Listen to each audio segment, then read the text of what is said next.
आज के लेक्चर में हम पढ़ेंगे अपना 7th चैप्टर रिएक्शन काइनेटिक्स और इसका एक और नाम है दैट इज़ केमिकल काइनेटिक्स। ठीक है ना, केमिकल काइनेटिक्स। तो केमिकल इक्विलिब्रियम हमने लास्ट लेक्चर में पढ़ा था और इट वाज आल्सो वो भी हमारा कुछ डिफ़िकल्ट और कॉन्सेप्चुअल चैप्टर था, मगर ये जो रिएक्शन काइनेटिक्स है ये इतना कॉन्सेप्चुअल है और इतना लेंदी होने वाला है ये आज का हमारा लेक्चर। और ये फर्स्ट ईयर का चैप्टर है and it is the most important chapter for the PMDC MCQs। बहुत MCQs आते हैं और बहुत बच्चे इस चैप्टर से घबराते हैं क्योंकि ये चैप्टर जो है ना, मतलब एक ही टॉपिक पर तो नहीं अटका हुआ, अलग अलग चीज़ों पर बेस्ड हुआ है। ये बहुत डिफ़िकल्ट चैप्टर भी नहीं कह सकते, मगर ये बहुत कॉन्सेप्चुअल चैप्टर है। कोशिश मेरी पूरी ये होगी कि तमाम SLOs जो हमारे सामने हैं इसको आज मैं पूरा कराऊँ लेक्चर में, भले ही कितना लेंदी चैप्टर हो जाए मगर हमें कवर करना है because we don't have an enough time. इसके बाद हमें सेकेंडरी केमिस्ट्री पर टच करना है और फिर नम्स का पास पेपर करना है 30 अगस्त को हमें। इंशाल्लाह पूरी कोशिश है कि इस चैप्टर के बारे में मैं आपको हर एक चीज़ समझाऊँ और अच्छी तरह पढ़ाऊँ। आगे बढ़ते हैं।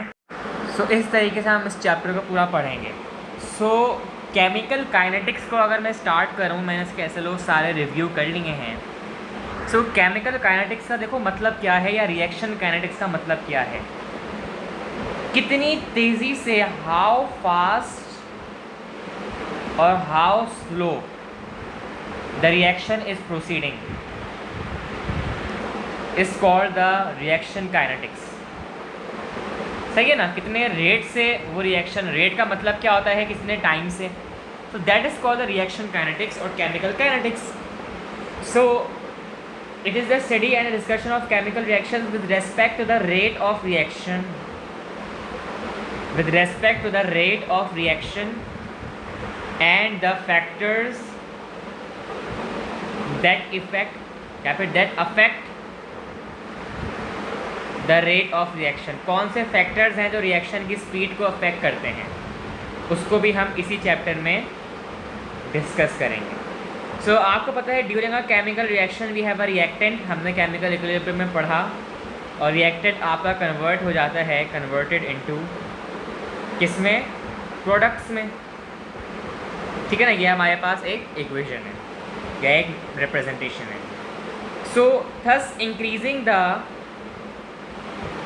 अब जो बातें बता रहा हूँ सारी इंपॉर्टेंट होंगी इस चैप्टर की। Increasing the concentration of the products with the corresponding decreasing the concentration of the reactants की, ये कॉन्सेंट्रेशन हम कम कर देंगे as they are being consumed, क्योंकि रिएक्टेंट्स आपके रिएक्शन के अंदर कंज्यूम्ड हो रहे हैं। ये हमारे पास ग्राफिकली फॉर्म में दिखाया जाता है, वो मैं अभी दिखाऊंगा। बल्कि एक काम करता हूँ, मैं अभी दिखा देता हूँ। भाई ये मेरे पास एक ग्राफ है, हमने केमिकल इक्विलिब्रियम में कुछ इसी तरह बनाया था। ये पॉइंट ऑफ ओरिजिन O है, ये Y है और ये X एक्सिस है, और यहाँ पर मेरे पास टाइम है and this time is going further and here we have a concentration जो कि इस तरफ मूव कर रही है। अब A मेरे पास कन्वर्ट हो रहा है B के अंदर, ठीक है ना। ये मेरे पास लाइन गई इस तरफ, अब आप खुद बताओगे मैं क्या कर रहा हूँ। और ये मेरे पास एक लाइन गई इस तरफ, दोनों को मैच कर लूँ आपस में, ठीक है ना। और यहाँ मैंने कुछ डॉटेड लाइंस दिखा रहा हूँ मैं, क्योंकि ये ज़रूरी है, मैं इसका मतलब समझाता हूँ। पहले आप इस ग्राफ को समझ लो जो मैं दिखा रहा हूँ।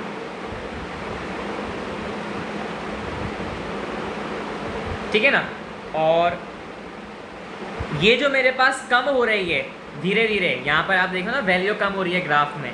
This is the concentration of reactants, बिल्कुल है, यानी कि एक ही कॉन्सेंट्रेशन है। और ये जो मेरे पास बढ़ रही है that is the concentration of products. और अगर मैं केमिकल इक्विलिब्रियम के हिसाब से देखूँ तो here we are attaining the value of equilibrium या फिर डायनामिक इक्विलिब्रियम। ठीक है ना। अगर मैं ग्राफ के मुताबिक बात करूं आपके सामने, जो मैंने ग्राफ बनाया, मैं इसको एक्सप्लेन भी करूंगा क्योंकि एक्सप्लेन करना भी ज़रूरी है। सो द अबव ग्राफ मेरे पास जो है, ये मेरे पास एक हाइपोथेटिकल रिएक्शन है। हाइपोथेटिकल रिएक्शन प्रोफाइल कह सकते हैं या फिर ग्राफ कह सकते हैं, इन विच द रिएक्टेंट्स जो हैं डिक्रीज हो रहे हैं in the concentration and the products increase in the concentration, हमने देखा ग्राफ के ज़रिए। सो अब कुछ टॉपिक्स, कुछ बातें हैं जो आपको रिमेंबर करनी होंगी। If the reaction consist of several steps, अगर आपके पास रिएक्शन है और वो आपके पास सेवरल, बहुत सारा स्टेप्स का है, then the rate of reaction depend upon that step which is, so rate of reaction जो होता है वो किस पर डिपेंड करता है, अपॉन उस स्टेप पर डिपेंड करता है, अपॉन दैट स्टेप, उस स्टेप पर डिपेंड करता है जो स्लोएस्ट हो then all others,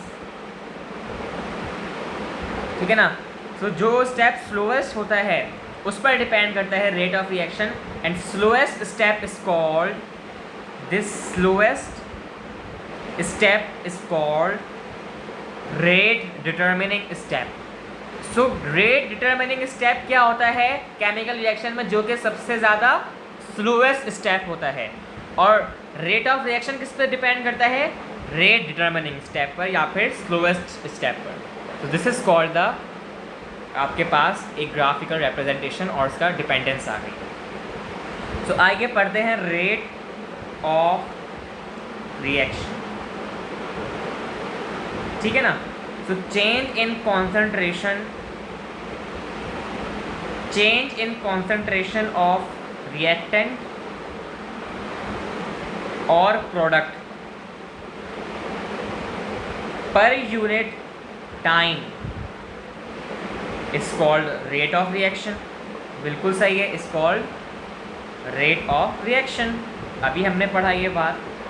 so the concentration is expressed in, concentration के यूनिट्स क्या होंगे, मोल्स पर लीटर या फिर मोल्स पर डीएम क्यूब, क्योंकि लीटर और डीएम क्यूब सेम थिंग है, और टाइम जो है आपके पास सेकंड्स में होगा। So the unit of the rate of reaction क्या होगा, रेट ऑफ रिएक्शन का यूनिट क्या होगा, बता सकते हो, बिल्कुल बता सकते हो, मोल डीएम क्यूब सेकेंड इनवर्स, या फिर मोल लीटर इनवर्स या और सेकेंड इनवर्स, ये दोनों यूनिट्स के वैलिड हैं, ठीक है ना। Which is the same as, अभी हम पढ़ेंगे आगे अगर हुआ तो, मोलैरिटी पर सेकेंड। मोलैरिटी पर सेकेंड का भी यही यूनिट होता है। मोलैरिटी पर सेकेंड का यूनिट क्या होता है, मोलैरिटी पर सेकेंड। तो ये यूनिट और मोलैरिटी पर सेकेंड का यूनिट सेम है, ठीक है ना, यूनिट्स याद रखना। सो रेट ऑफ रिएक्शन जो होता है वो क्या हुआ, change in concentration of reactant और products over change in time. So अब मेरे पास कुछ टर्म्स हैं, इसको मैं डिफाइन करूँगा। Instantaneous rate, the rate at any instant, एक किसी पर्टिकुलर इंस्टेंट पर या एक पर्टिकुलर टाइम पर वो रेट क्या है, that is called the instantaneous rate. जैसे कि हम इंस्टेंटेनियस वेलोसिटी पढ़ते थे during the reaction, it's called the instantaneous rate. Average rate of reaction क्या होता है, the rate of reaction between two specific intervals. Average हमेशा दो चीज़ों का लिया जाता है, उससे ज़्यादा, तो दो स्पेसिफिक इंटरवल्स के दरमियान का जो एवरेज होता है that is called the average rate of reaction. So the average rate of reaction and instantaneous short form लिख रहा हूँ मैं, rate are equal for only one instant in any time interval, equal for only one instant, एक instant पर equal हैं दोनों, और उस एक इंस्टेंट पर एक ही टाइम इंटरवल होगा। इस तरीके से हम अपनी बात को कंक्लूड कर सकते हैं, ठीक है ना। सो आगे बढ़ते हैं और कुछ चीज़ों को और देखते हैं। अच्छी तरह डिस्कस करते हैं उन चीज़ों के बारे में भी। So no problem, let's move further and discuss them. तो अब मेरे पास टर्म आ गई है रेट ऑफ रिएक्शन को असल में डिफाइन करने। सो रेट ऑफ रिएक्शन की कुछ चीज़ें याद रखो। At first initially the instantaneous, मैं शॉर्ट फॉर्म लिख रहा हूँ, instantaneous rate is higher than the average rate and at the end of interval the instantaneous rate becomes lower than average rate as the time interval becomes smaller। जैसे ही time interval आपका smaller होता है, so the average rate becomes closer to the instantaneous rate। फिर ये दोनों आपस में equal होना शुरू हो जाते हैं।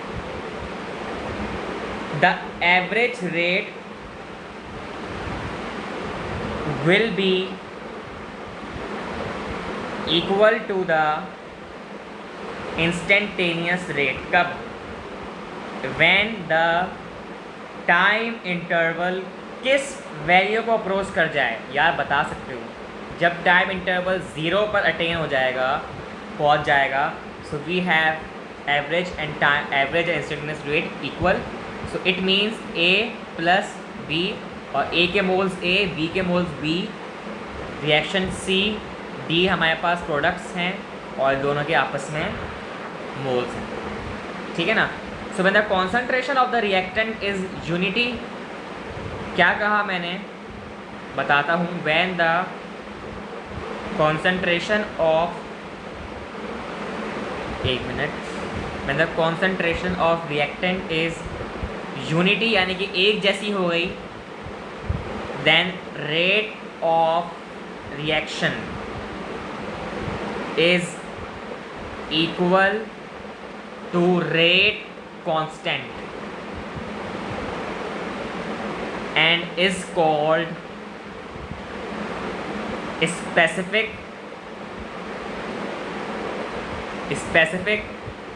rate constant और वेलोसिटी कांस्टेंट। देखो ये डेफिनेशन जो मैंने लिखाई, इसमें कुछ समझने की तो बात है ही नहीं। मतलब आपको पता चल जाएगा जब कॉन्सेंट्रेशन रिएक्टेंट की एक जैसी आती है तो रेट ऑफ रिएक्शन किसके बराबर हो जाता है, रेट कांस्टेंट के या फिर वेलोसिटी कांस्टेंट के। तो इसको मैं किस तरह दिखाऊंगा, that rate is equal to -1 over A या फिर dA ओवर dt। ठीक है, क्योंकि -1 क्यों दिखाया मैंने, concentration of the reactant decrease हो रही है और ऊपर से नीचे उसके मोल्स D और A over D over T is equal to -1 over B और dB over dt is equal to 1 over C dC over dt is equal to 1 over D dd over D over T। तो ये वजह reaction जो मैंने ये दिखाया, इसके मैं कुछ रेट कांस्टेंट्स लिख रहा हूँ, मगर अभी आपको याद करने की ज़रूरत नहीं है, मैं आगे इसको दिखाऊंगा एक अच्छी फॉर्म में, इसे समझाने के लिए बता रहा हूँ मैं। सो मैं ये कंक्लूड कर सकता हूँ that the rate can be measured in terms of either reactant, ये तो रिएक्टेंट की टर्म से मेजर कर सकते हैं हम रेट को, A और B, और ईदर कैन बी प्रोडक्ट्स, और प्रोडक्ट्स हमारे पास कौन से हैं, C और D। तो इस टर्म में हम रेट को मेजर कर सकते हैं। ठीक है ना। Anything divided by time is called the rate, हमें पता है, but not all variables are needed to solve for rate. हमें हर वेरिएबल नहीं चाहिए कि हम रेट के लिए सॉल्व करें। लाइक A के साथ ये वेरिएबल है A, तो ये ज़रूरी नहीं है कि हम A को लगाएं सॉल्व करने के लिए। ठीक है, so this is called the variable. Therefore if you have the value for A, as well as the value for a small, you can solve for the reaction rate. हम reaction के rate के लिए solve कर सकते हैं। तो इस तरीके से ये बात मैंने कंक्लूड की, ठीक है ना। सो आइए अब आगे बढ़ते हैं और आगे की बातों को समझते हैं। सो मैं यहाँ पे लिख रहा हूँ rate laws.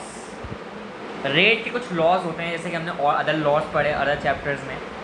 So the rate of reaction is affected by the concentration of reactants. Rate of reaction मैंने बताया is affected by the concentration of reactants. ये बात तो हमें मालूम है। एक minute, reactants. So rate laws या फिर रेट इक्वेशंस जिसे हम कहते हैं आर, एक मिनट, आर मैथमेटिकल एक्सप्रेशंस। ये एक ऐसी मैथमेटिकल एक्सप्रेशंस हैं दैट डिस्क्राइब, जो डिस्क्राइब करती हैं the relationship between the rate of a chemical reaction और उसी के साथ साथ and the concentration of the या फिर of its reactants, of its reactants. तो ये बात तो आपको अभी तक एक ही बात सुन रहे हो कब से आप, ये रेट है, ये कॉन्सेंट्रेशन है, ये, मगर ये सुनना बहुत लाजमी है क्योंकि हम इस तरह आगे नहीं बढ़ सकते। तो इन जनरल रेट लॉस जो होते हैं वो इस तरह लिखे जाते हैं ए प्लस बी, बी के मोल्स और ए के मोल्स, सी के मोल्स प्लस डी और डी के मोल्स। तो इसके लिए रेट लॉ क्या होगा? रेट इज इक्वल टू के, किस पे डिपेंड कर रहा है? कॉन्सेंट्रेशन ऑफ ए और कॉन्सेंट्रेशन ऑफ बी, ठीक है ना। और इसके ऊपर 1 1 है तो 0 0। अब ये मुझे समझ नहीं आया 0 0 क्या आया, अब मैं इसको समझाता हूँ। रेट लॉ तो मैंने लिख दिया इसके लिए कि rate is equal to K, A की पावर 0 बी की पावर 0। क्योंकि ए के मोल सिर्फ ए हैं तो हमने इसको 0 कंसिडर किया। याद है, we don't need variables to solve for the rate laws. मैं चाहूँ तो मैं इसको 0 भी कंसिडर कर सकता हूँ। मैंने आप ये बात बताई थी आपको, तो इसलिए मैंने ये बात बताई थी। सो इन विच ए और B represent the molar concentration of reactants। molar concentration of reactants कौन जाहिर कर रहे हैं? A और B, where K is the rate constant। अब समझ आया? K is the rate constant which is specific for a, और जो हमारे पास rate constant K है it is specific for a particular reaction. Her reaction के लिए स्पेसिफिक है एट अ पर्टिकुलर टेम्परेचर पर, ठीक है।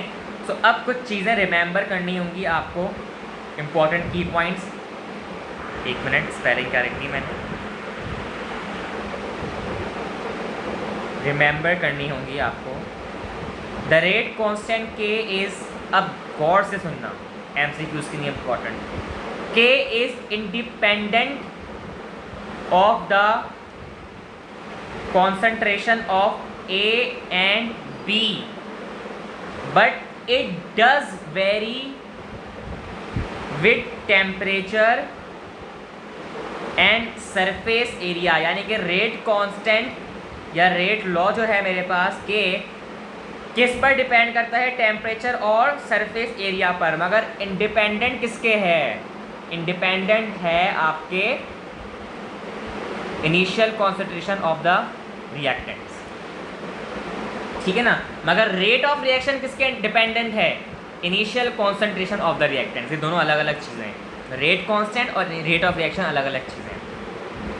द रेट कांस्टेंट के और उसी के साथ साथ जो एक्सपोनेंट्स मैंने बनाई थी स्मॉल a और स्मॉल b, a के साथ और b के साथ, मस्ट बी डिटरमिन्ड ये आपस में किस तरह डिटरमिन किए जाते हैं? By experimentally. ये एक्सपेरिमेंटली डिटरमिन किए जाते हैं, experimentally by observing how the rate of a reaction changes as the concentration of reactants change। जैसे ही कॉन्सेंट्रेशन ऑफ रिएक्टेंट्स चेंज होती हैं तो हम K की वैल्यू और एक्सपोनेंट्स की वैल्यू को मालूम कर सकते हैं, ठीक है ना। तो इस तरीके से अब मेरे पास आगे कैलकुलेशंस का थोड़ा सा काम आ रही है इस चैप्टर में, तो अब हम आगे बढ़ते हैं और कैलकुलेशंस को देखते हैं। और उससे पहले कुछ इंपॉर्टेंट बातें हैं जो मैं बताना चाहूँगा। So we have a term that is order of reaction। So order of reaction क्या होता है भाई, इसको पढ़ते हैं। जो एक्सपोनेंट्स होती हैं, मैंने बताया एक्सपोनेंट्स क्या होती हैं। Exponents in a rate law describe the effects of the reactant concentrations on the reaction। Reaction पर रिएक्टेंट्स की कॉन्सेंट्रेशन को डिफ़ाइन करती हैं रिएक्शन रेट के ऊपर, एंड डिफ़ाइन उसी के साथ साथ करती हैं द रिएक्शन का ऑर्डर, रिएक्शन किस ऑर्डर पर है। सो ये क्या होता है, रेट ऑर्डर या फिर order of reaction is defined as the sum of all the exponents in a rate equation। अगर मैं रेट इक्वेशन के अंदर सारे एक्सपोनेंट्स को सम कर दूं, प्लस कर दूं, so I will get a rate order या order of reaction. If the exponent is, बल्कि एक्सपोनेंट ए जो है मेरे पास, एक्सपोनेंट की शॉर्ट फॉर्म लिख रहा हूँ, a is 1, so the reaction is first order. याद रखना ये MCQ के नहीं है, सबसे ज़्यादा पूछा जाता है ये। Reaction is first order with respect to a. अब जैसे कि ये ए है और इसका रिएक्शन है, तो ये इसके ऑर्डर ऑफ रिएक्शन क्या होगा, फर्स्ट ऑर्डर ऑफ रिएक्शन, ठीक है ना। इफ़ A इज़ 2, यानी कि 2A अगर मैंने यहाँ पे कर दिया तो फर्स्ट काट दो, the reaction is second order reaction.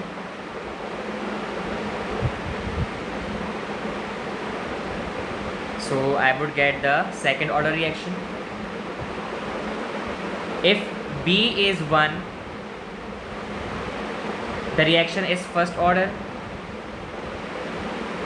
In B। If B is 2, the reaction is second order reaction, ठीक है। आगे बढ़ते हैं।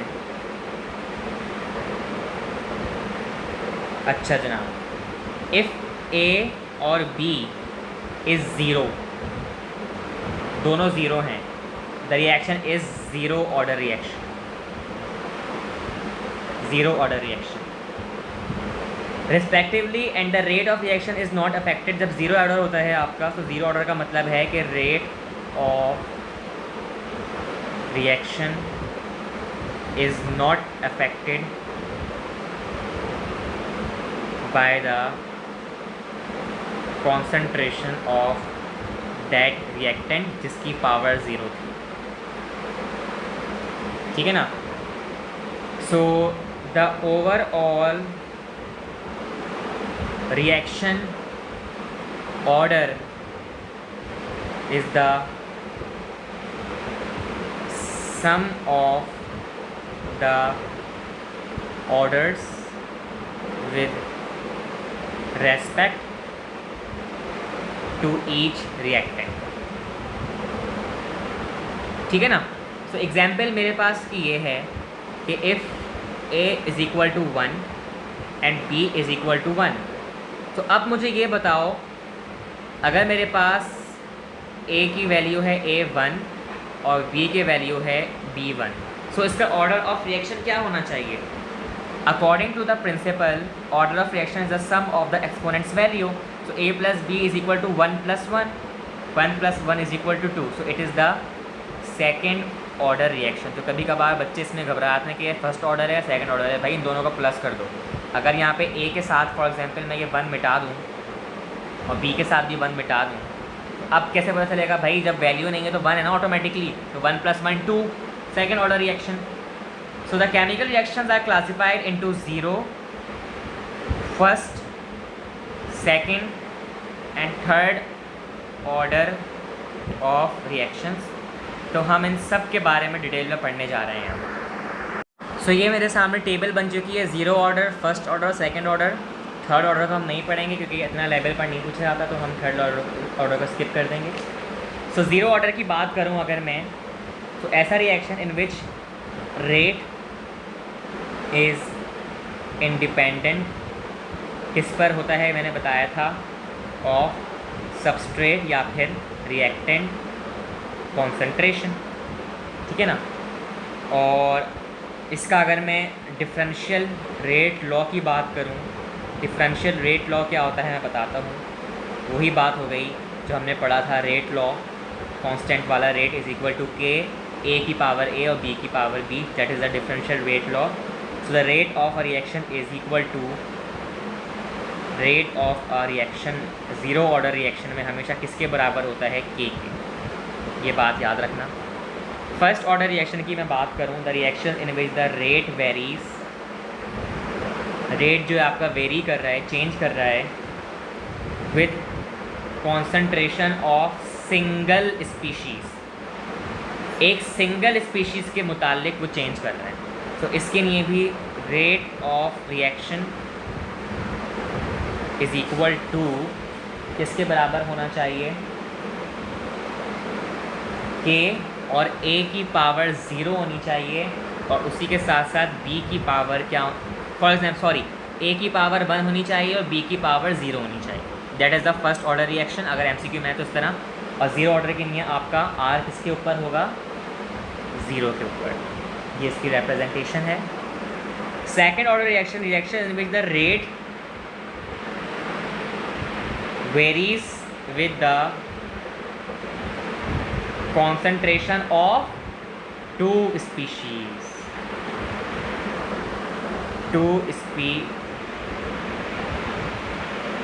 एक मिनट, सॉरी, 2 स्पीशीज़ नहीं होगा, of 2 substrates.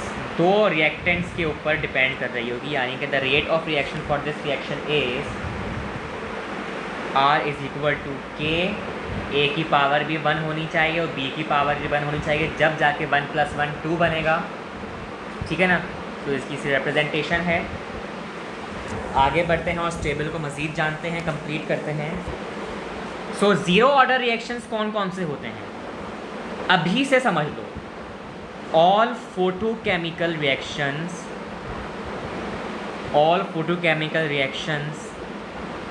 Are 0 order reaction. अब चाहे वो क्लोरीन का होमोलिटिक क्लीवेज हो in the presence of ultraviolet rays, या फिर चाहे वो फोटोसिंथेसिस हो, that is also the 0 order reaction. अच्छा जनाब, इसको बॉक्स में कर लूँ. और फर्स्ट ऑर्डर रिएक्शंस कौन कौन से होते हैं? Radioactive decay is always first order reaction. Nuclear physics में हम पढ़ चुके हैं radioactive decay, alpha, beta और गैमा का. These all are the first order reaction. और सेकंड ऑर्डर रिएक्शन कुछ इस तरह होंगे. 2NO undergoes with the reaction of 2NO plus O2. This is the second order reaction. ठीक है ना. यूनिट्स की अगर मैं बात करूँ, सो 0 ऑर्डर रिएक्शन का यूनिट होता है मोल, DM क्यूब, सेकेंड इनवर्स, या फिर मोल, लीटर इनवर्स और second inverse. First order reaction में सिर्फ सेकंड इनवर्स इसका यूनिट होता है और सेकंड ऑर्डर रिएक्शन में आपका होता है मोल, इनवर्स वन और litre second inverse one. This is the unit of second order reaction, first order reaction and zero order reaction. ठीक है ना. हाफ लाइफ पीरियड मैंने बताया था न्यूक्लियर फिजिक्स में. हाफ लाइफ पीरियड किसी भी रेडियो एक्टिव एलिमेंट का हाफ टाइम में डिके होना.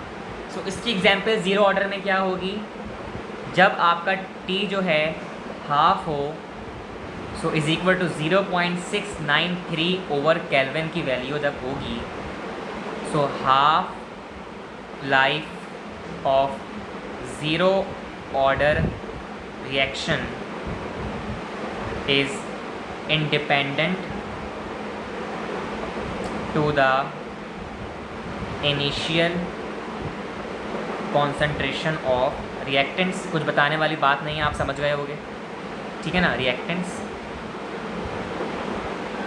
T half is equal to 1 k upon k a. Half life of first order reaction is inversely proportional किसके है, to the concentration of reactants. Independent नहीं है, inversely proportional है. While in second order reactions t half is equal to 1.5 over k a square. Half life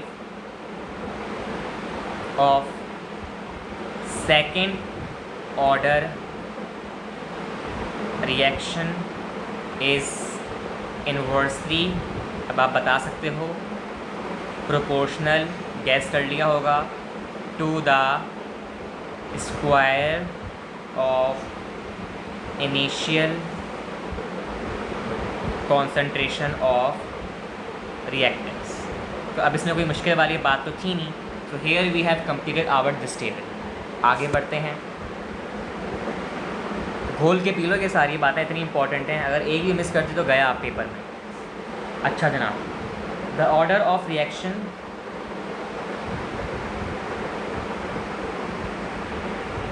provides valuable information about mechanism of reaction. Reaction किस mechanism में proceed हो रहा है, कितने steps में, that is determined by the order of reaction. So units for rate law, units of K for any order of reaction is equal to क्या होने चाहिए, mole dm cube 1 minus n second inverse, and this is for the n is equal to order. अगर मेरे पास n order of reaction है तो उसका unit क्या होगा, मोल dm क्यूब तो होगा, मगर 1 माइनस n और सेकेंड इनवर्स. ठीक है ना. ये इसका यूनिट होगा. हाफ लाइफ मेथड क्या होता है, इसको देख लेते हैं. हाफ लाइफ मेथड को पढ़ते हैं. n इज़ इक्वल टू 1, तो इसके लिए log of T1 over T2 over log of A2 over A1. This is for the half life method. ये याद कर लो, बस ये आएगा नहीं MCQ में, मगर ये नॉलेज के लिए बताई है मैंने बात, क्या पता कुछ काम आ जाए. This is for the hit and trial method. करो और हार जाओ वाला मेथड होता है इसके लिए. This is also for the graphical method. अगर ग्राफिकल मेथड में दिया हो तो आप इस तरीके से फाइंड कर सकते हो. डिफरेंशियल मेथड्स जो होती हैं, डिफरेंट टेबल्स दी होती हैं, उसके लिए काम आता है. Number 5, method of large access, ज़्यादा अमाउंट में दिए हुए ऑर्डर्स के लिए काम आता है. एक इम्पॉर्टेंट बात मैं बता देता हूँ. अ species when present in large axis shows zero order of reaction. अभी तो मैंने बताया कि फोटोकेमिकल रिएक्शन ज़ीरो ऑर्डर होते हैं, मगर ऐसी स्पीशी जो ज़्यादा अमाउंट में आपके पास होगी, एक्सेस में होगी, that is also the zero order reaction. तो यहाँ पर हमने तकरीबन ऑर्डर ऑफ रिएक्शंस के टॉपिक को ख़त्म किया। अब हम आगे बढ़ते हैं, अच्छी तरह जहन में बिठा लो सारी बातों को। तो अब हम पढ़ेंगे फैक्टर्स अफेक्टिंग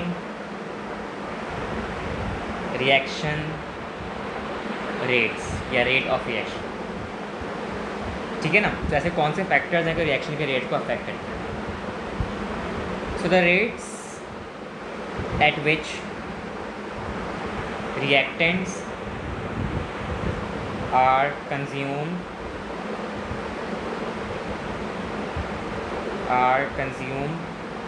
ख़त्म हो जाते हैं या घटना शुरू हो जाते हैं, एंड प्रोडक्ट्स आर फॉर्म, उसी दौरान प्रोडक्ट्स फॉर्म हो रही होती हैं ड्यूरिंग केमिकल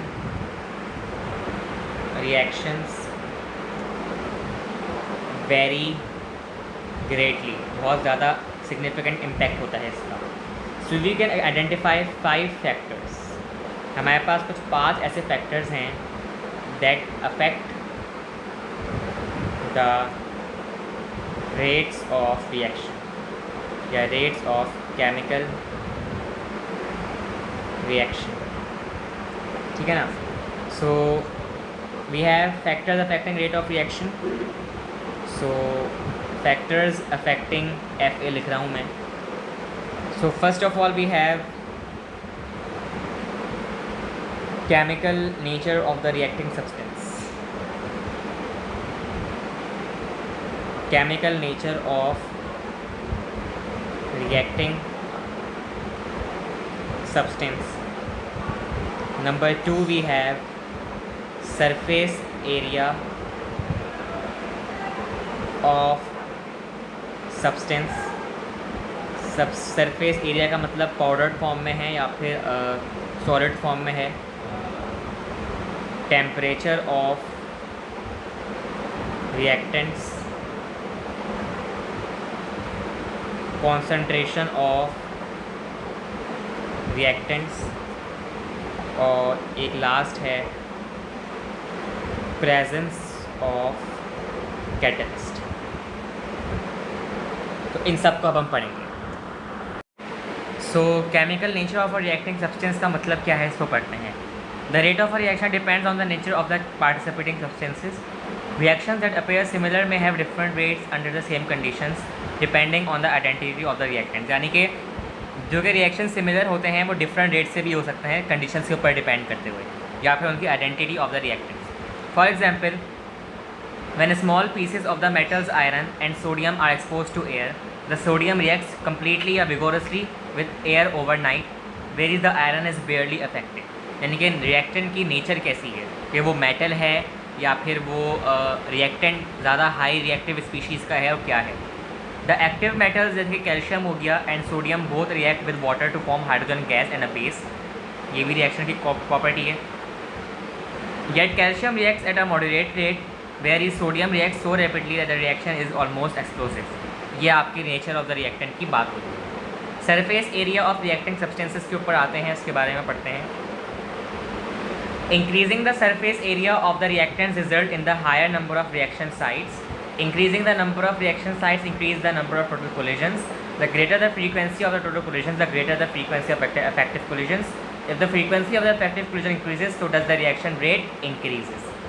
लो सरफेस एरिया की बात जब होती है, अगर मेरे पास कोई चीज़ सॉलिड फॉर्म में है, जैसे कि सोडियम मेटल Na मेरे पास सॉलिड है, या फिर सोडियम को भी छोड़ो, जिंक है मेरे पास, वो सॉलिड में है, तो वो ज़्यादा अच्छा रिएक्ट नहीं करेगा। मगर अगर जिंक मेरे पास पाउडर्ड फॉर्म में है, क्योंकि उसकी रिएक्शन साइट्स ज़्यादा आपके पास वो हैं, एक्टिव हैं, तो रिएक्शन साइट्स आपके पास एक्टिव हैं, तो इसलिए zinc powder will react more vigorously.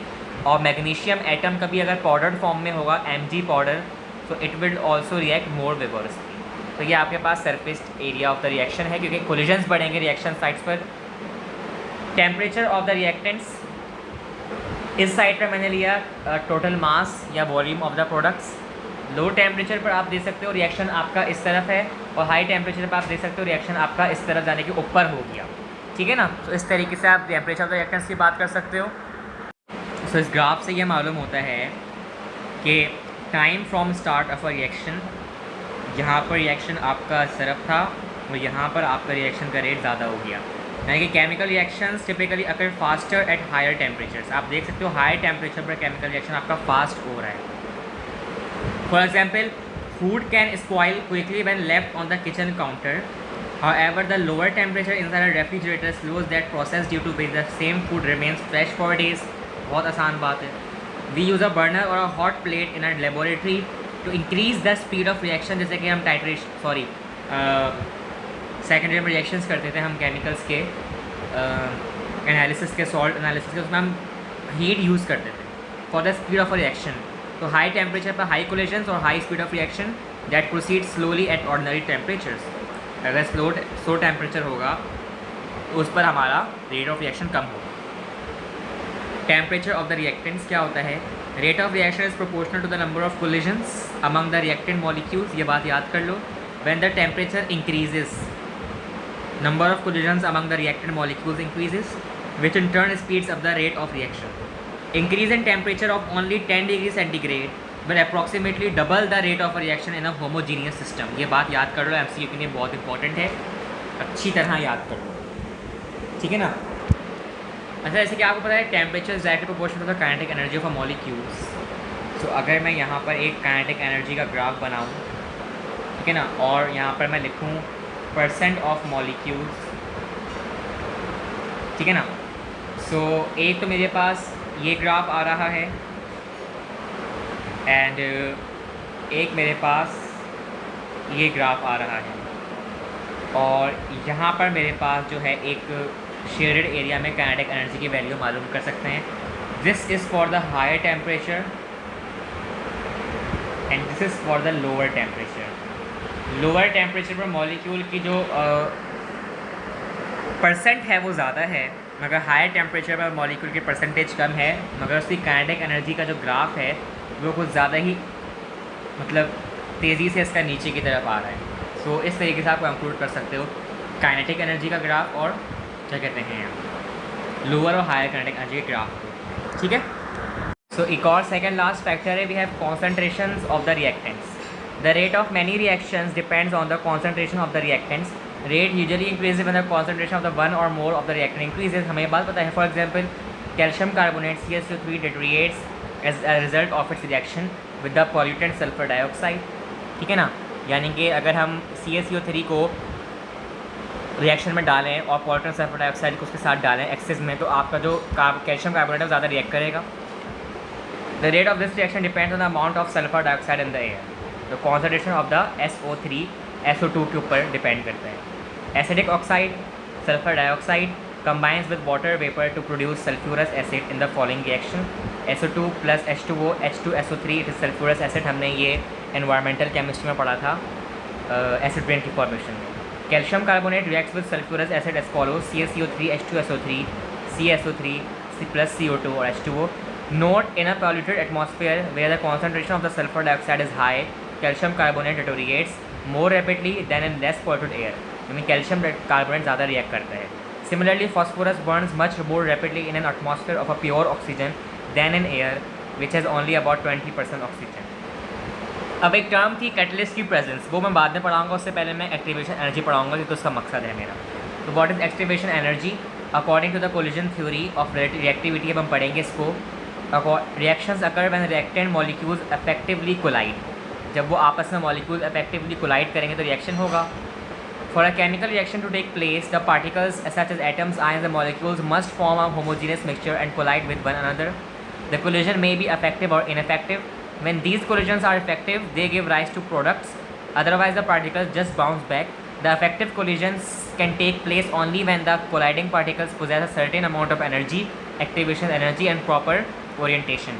Proper orientation और एक minimum amount of energy that is called the activation energy, जिसके बिना आपका रिएक्शन प्रोसीड नहीं कर सकता। So एक फिगर बनाऊंगा मैं जो आपकी प्रॉपर ओरिएंटेशन दिखाई जाएगी इफेक्टिव कोलिजन्स के लिए। For example A plus B X, मेरे पास बना B प्लस ए एक्स, ठीक है। सो अगर ये मेरे पास B मॉलिक्यूल है और ये मेरे पास X मॉलिक्यूल है, और अगर A मेरे पास इस तरीके से आएगा इस ओरिएंटेशन से, तो ये मेरे पास इनअफेक्टिव कोलिजन है। ये मेरे पास क्या है? इनअफेक्टिव कोलिजन, क्योंकि इसकी ओरिएंटेशन ए की सही नहीं है। अच्छा जनाब, अगर मैं बी को यहाँ रखूँ और एक्स को यहाँ रखूँ और अगर मैं ए को इस तरह लाऊँ कि ए इस पर जाके अटैक करें, so we have a effective collision. This is called a proper orientation. So मेरे पास बन जाएगा बी प्लस एक्स और ए, क्योंकि एक्स और ए को बनना था तो इसलिए एक्स ए पर, ए एक्स पर जाके अटैच होगा, बी पर जाके अटैच नहीं होगा। ठीक है ना? सो आगे बढ़ते हैं और चीज़ों को देखते हैं कैटलिस्ट की बात पढ़ने से पहले। During a molecular collision molecules must possess also a minimum amount of kinetic energy for an effective collision to occur. So minimum amount of kinetic energy is called, या फिर the energy varies for each reaction is called the activation energy, and this is represented by E A या फिर E A, इस तरीके। ठीक है? The rate of reaction therefore depends on the activation energy. Rate of reaction जो है आपका depend करता है ऑन एक्टिवेशन एनर्जी। ठीक है? It means higher activation energy means that fewer बहुत कम मॉलिक्यूल्स होंगे जिनके पास सफिशिएंट एनर्जी होगी तो अफेक्टिव कोलिजन में जाएं। सो अगर एक पोटेंशियल एनर्जी डायग्राम बनाऊंगा मैं एक्टिवेशन एनर्जी के, तो वो मैं आपको दिखा देता हूँ। अब मेरी बात गौर से सुनना, मैं क्या बोलने जा रहा हूँ, शायद आपको ये बात समझ नहीं आएगी, मैं दोबारा समझाता हूँ। ये मेरे पास एनर्जी प्रोफाइल डायग्राम है, यहाँ एनर्जी है और यहाँ रिएक्शन कोऑर्डिनेट है, या रेट ऑफ रिएक्शन एक ही बात है। ठीक है ना? यहाँ पर मेरे पास हैं रिएक्टेंट्स। ठीक है ना? आहिस्ता आहिस्ता रिएक्टेंट्स मेरे पास गए और प्रोडक्ट्स फॉर्म कर दिया। ठीक है ना? सो अच्छा, अब ये जो मेरे पास पूरा टर्म है, this is called catalysed reaction. एक मिनट, कैटलाइज्ड रिएक्शन या फिर एक्टिवेशन एनर्जी, मैं समझाता हूँ, उसको समझ लो पहले। और ये मेरे पास है अनकैटलाइज्ड रिएक्शन और हायर एक्टिवेशन एनर्जी, और यहाँ पर सिमिलरली लोअर एक्टिवेशन एनर्जी। तो अब मैं समझाता हूँ कैटलिस्ट का मतलब। कैटलिस्ट एक ऐसा सब्सटेंस है जो कि रेट ऑफ रिएक्शन को इंक्रीज़ करता है bye lowering the activation energy. अब ये देख सकते हो आप, यहाँ पर इस पॉइंट पर, इन दोनों पॉइंट्स में एक्टिवेशन एनर्जी का गैप है। ये वाली एक्टिवेशन एनर्जी ऊपर है, ये वाली एक्टिवेशन एनर्जी नीचे है। सो ये नीचे वाली एक्टिवेशन एनर्जी कैटलाइज्ड है, क्योंकि कैटलिस्ट हमेशा एक्टिवेशन एनर्जी को लो करता है और केमिकल रिएक्शन को फास्ट करता है। इसी तरह ये वाला रिएक्शन में अनकैटलाइज, यहाँ पे कैटलिस्ट नहीं यूज़ हुआ, तो यहाँ पर एक्टिवेशन एनर्जी ज़्यादा है और आपका केमिकल रिएक्शन कम तेज़ी से बढ़ रहा है। सो a catalyst is a substance that increase the rate of a chemical reaction by lowering the activation energy without itself being consumed by the reaction. Activation energy is the minimum amount of energy required for a chemical reaction to proceed in the forward direction. Catalyst lower the activation energy by the following ways. Catalyst क्या करता है? Activation energy को लो करता है कुछ तरीक़ों से। वो कैसे तरीके हैं देखते हैं। Increase the frequency of collisions between the reactant molecules. Frequency को इंक्रीज़ करता है of collisions between reactant molecules के आपस में। Changes the relative orientation, change करता है, चेंजेस रिलेटिव ओरिएंटेशन, मैंने बताया प्रॉपर ओरिएंटेशन क्या होती है, of the reactant molecules, reduces the intramolecular,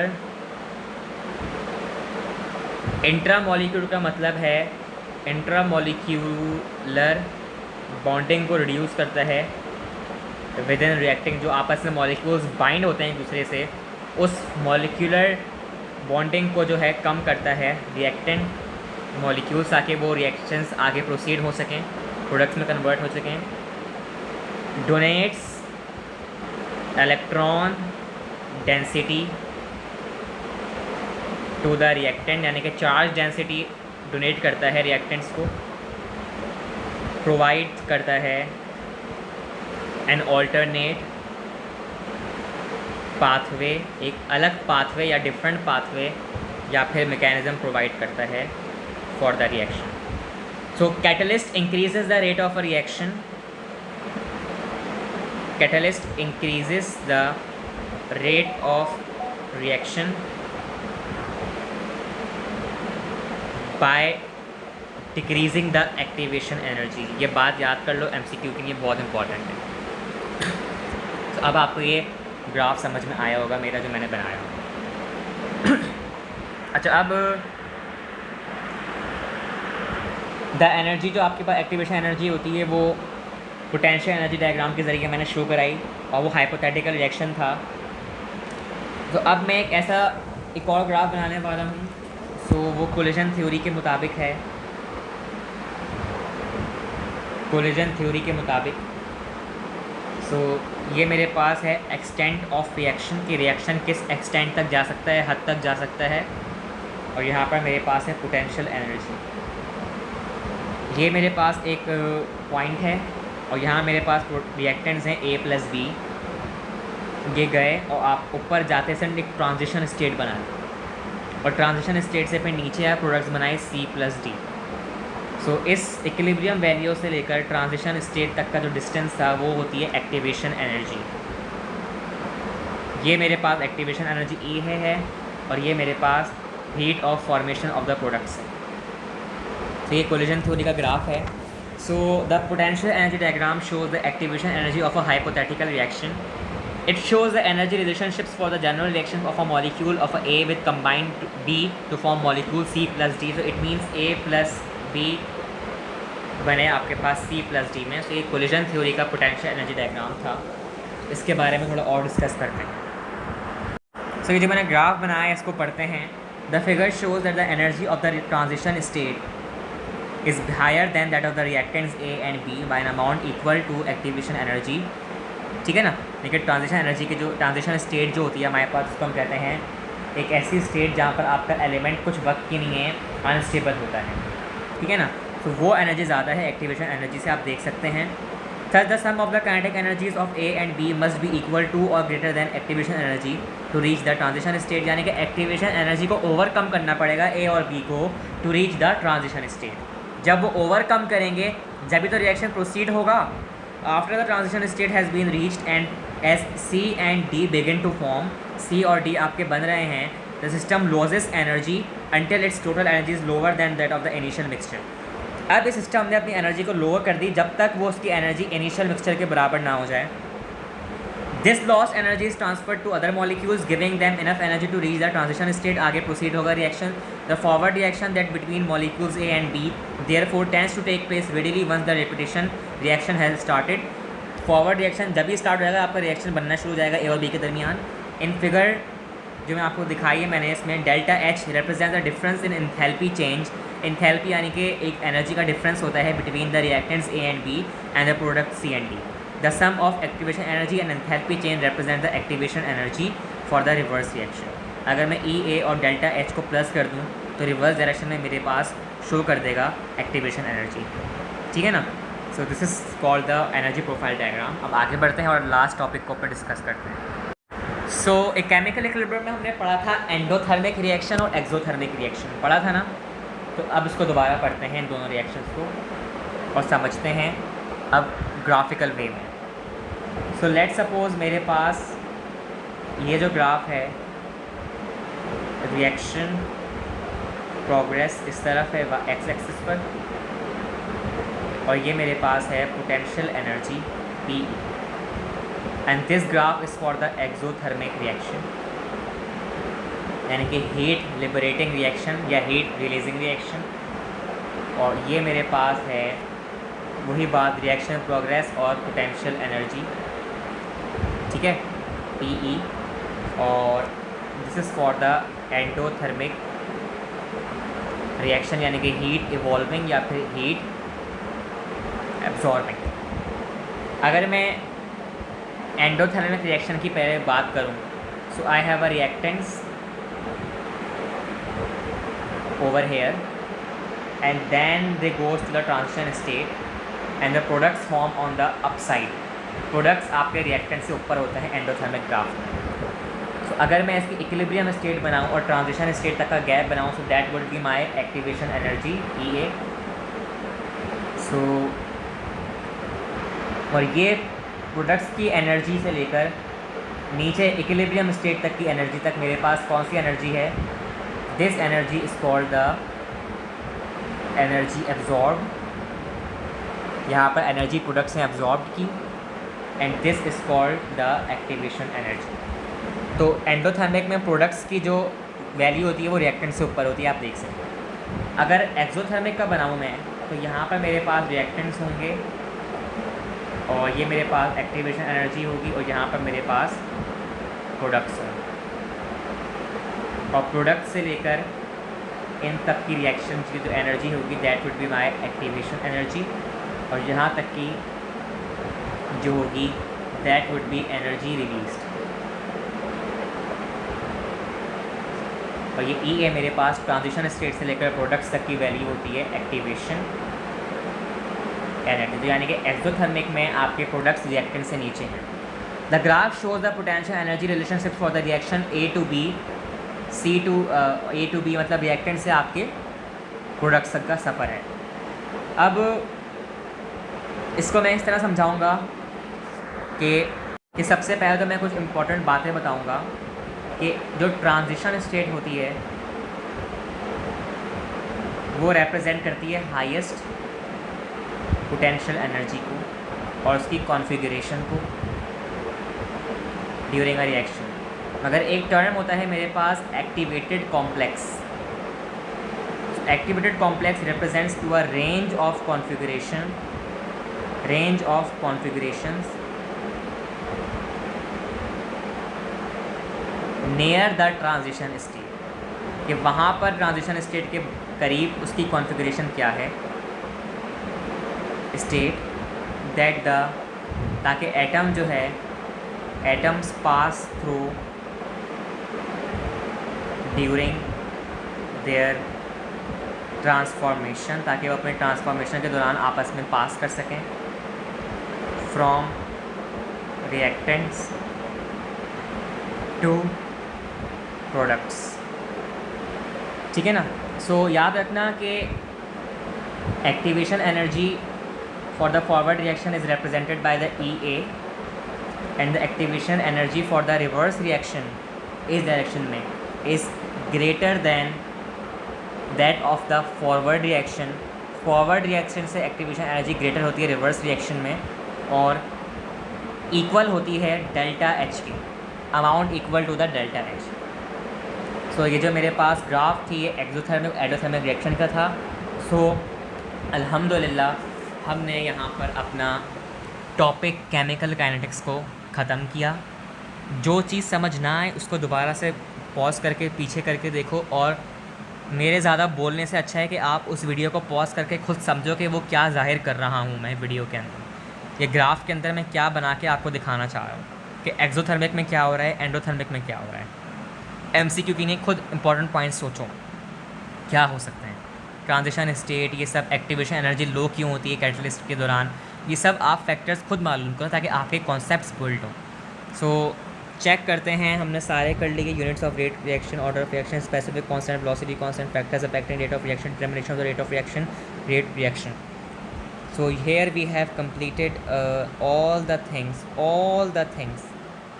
इसमें हमने हर चीज़ पढ़ी अल्हम्दुलिल्लाह। और नेक्स्ट चैप्टर में इंशाल्लाह हम पढ़ेंगे अपना आई थिंक थर्मोकेमिस्ट्री पढ़ेंगे हम, और उसके बाद इलेक्ट्रोकेमिस्ट्री के बाद फर्स्ट ईयर केमिस्ट्री को एंड करेंगे। So here we have completed chemical kinetics.